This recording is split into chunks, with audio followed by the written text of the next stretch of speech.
Bonjour tout le monde, j'espère que vous allez bien. On se retrouve pour le jour 2 du Discoveria. Un peu en retard, on va pas se mentir. L'organisation c'est pas trop ça, mais je suis à l'heure plus ou moins. Enfin on est toujours le même jour, donc ça va, ça va. J'ai vu pire.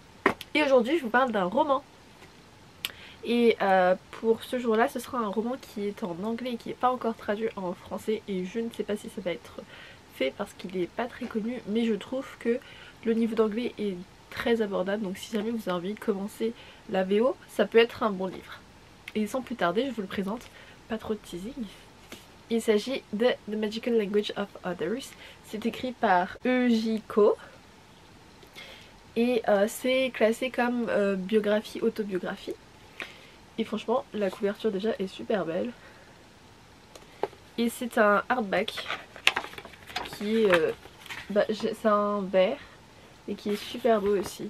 Il est tout fin. Donc c'est une autrice qui est coréenne. Enfin, elle est coréenne mais elle a vécu aux États-Unis. Et en fait elle va parler de son histoire à elle, de son enfance et principalement de sa relation entre elle et sa mère. Puisque du coup c'est l'histoire d'une petite fille avec son frère qui sont emmenés aux États-Unis par leurs parents pour qu'ils aient un meilleur avenir. Mais sa mère et son père vont rentrer en Corée pour une opportunité de travail, et qui fait que du coup il y a tout l'océan Pacifique qui vont les séparer.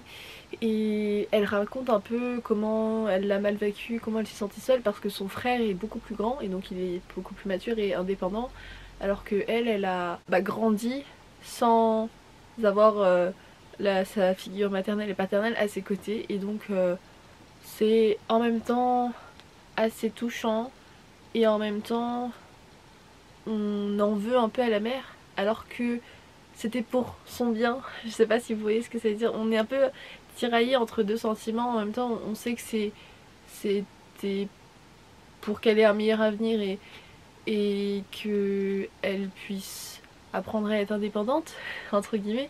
Mais en même temps on peut pas s'empêcher de lui en vouloir parce que c'est pendant toute sa jeunesse et son adolescence qu'on se construit soi-même. Et quand on a un manque aussi grand et qu'on doit se débrouiller tout seul alors qu'on n'est pas assez mature pour le faire, c'est très compliqué je trouve. Et je trouve que c'est aussi un bon livre pour ceux qui veulent apprendre le coréen parce que on retrouve dans le livre les lettres écrites en coréen que la mère a envoyé que la mère n'a jamais envoyé à sa fille. Et donc en fait elle lui raconte un peu sa vie. Et c'est écrit dans une écriture, je suis pas totalement sûre que ce soit vraiment lisible parce que c'est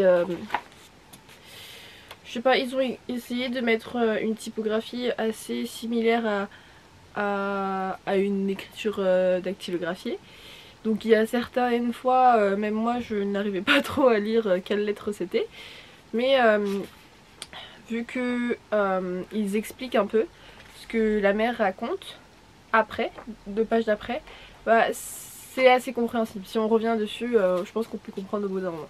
Donc ça c'est vraiment pratique. Et oui, je dirais que je ne lis très rarement des autobiographies. Et franchement celui-là m'a beaucoup plu et ça change un peu de ce que j'ai l'habitude de lire comme des fantaisies, des romances et tout ça. Donc tout ce qui est non-fiction m'intéresse beaucoup et j'étais très contente d'avoir pu découvrir celle-ci. Si je devais résumer en 3 mots, je dirais adolescence, difficulté, distance. C'est moins des émotions, c'est plus un peu les thématiques qui sont abordées et qui sont super intéressantes.